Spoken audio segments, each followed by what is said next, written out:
I think that's the intention, right? Is to create an experience as you're in the queue to prep you for the ride itself, and maybe almost give you the impression that the ride is actually longer than the 2.5 minutes that you're on it. Uh, Mm.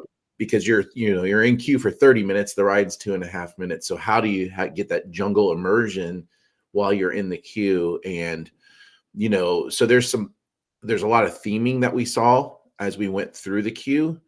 The good thing about the queue was that it was long, and we talked last time about how it was vertical.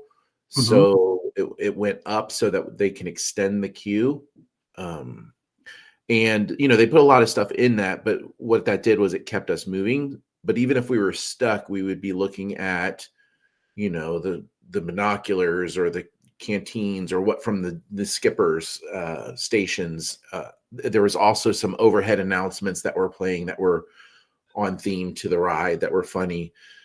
So it was kind of forcing you to pay attention to not miss what was critical announcements versus what were the funny themed announcements, and the funny props that were in the queue.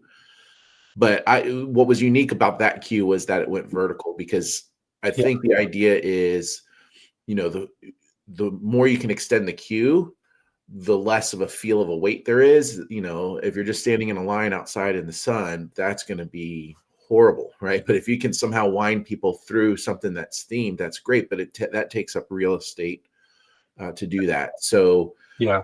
they were thoughtful. In Disneyland, I don't think they have as much real estate, right, as Disney World. So they had people travel upwards. So Yeah.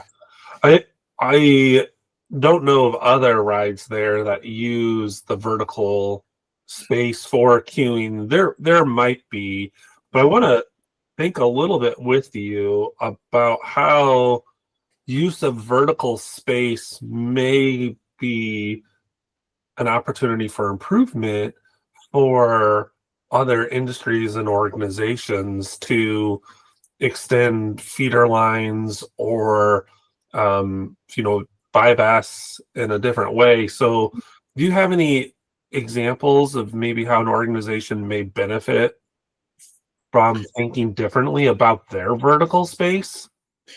well, I just think thinking differently about vertical space is something to be considered. I think my example was in relation to real estate at Disney. You'll have a footprint, and you don't want that footprint to be consumed by queues.